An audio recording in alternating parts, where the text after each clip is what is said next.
Welcome to Memorials of the Forgotten, where each week we tell the story of one victim of a serial killer, remembering them as they were instead of simply as a statistic. This week we're going to be doing things a bit differently than usual. Up until now we have focused on victims that were taken from the world before their time. This week we're focusing on a victim that survived her attack, because I have been looking into some of the most horrifying stories you can imagine for the past couple of months, and quite frankly, after that, I needed one with a happy ending. So without further ado, let's get started, shall we? Karen Sparks was born in the mid-1950s and grew up in the Seattle area of Washington State. We were unable to locate the names of her parents, but we do know that as a young woman, she attended the University of Washington, where she studied political science.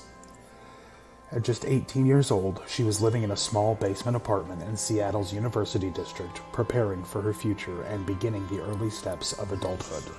On the night of January 4th, 1974, Karen went to bed expecting nothing more than a quiet night of sleep. During the early morning hours, she was attacked in her home by an intruder and left with catastrophic injuries. Her roommate, a fellow student named Bob, discovered her the next day. When he first saw her lying in bed, badly injured but still alive, he assumed she must have fallen down the stairs. It wasn't until she arrived at the hospital that the true severity of her injuries and their cause became known. Karen spent roughly 10 days in a coma. When she finally regained consciousness, her father tried to protect her from the horrifying truth. He gently told her, "You had a little bump on your head," hoping to keep her spirits high while she faced the beginning of a long recovery. The injuries were profound and, for the most part, permanent. Karen suffered 50% hearing loss, 40% vision loss, chronic tinnitus, long-term neurological damage, and post-traumatic epileptic seizures, which she struggled with for a time and ultimately overcame. Each victory she achieved on her long road to recovery stands as a testament to her willpower and strength. Throughout it all, her parents, especially her father, were by her side. He slowly walked with her up and down the hospital hallways, helping her relearn movement and balance. After she returned home, her parents continued caring for her throughout months of rehabilitation, guiding her step by step as she rebuilt her life.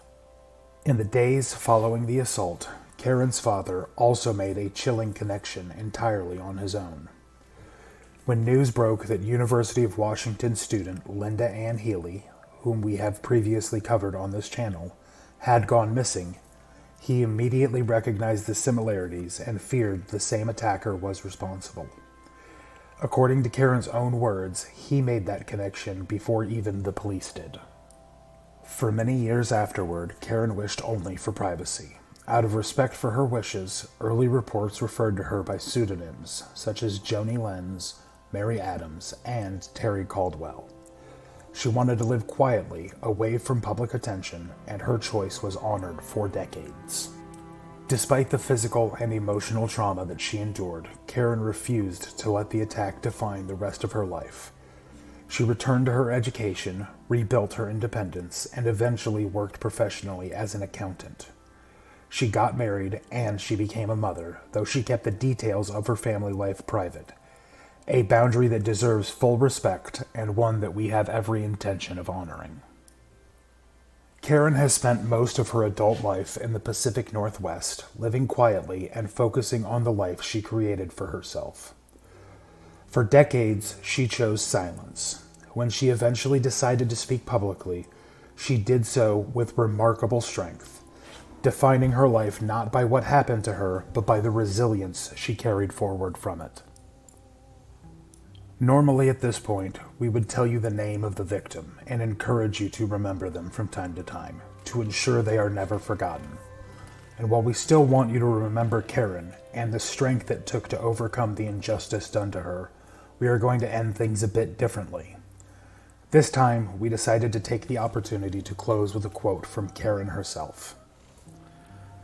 "Another good thing that has happened to me is I have never had a bad day ever since. I mean, I live for the day. I never really did think of myself as a victim, per se.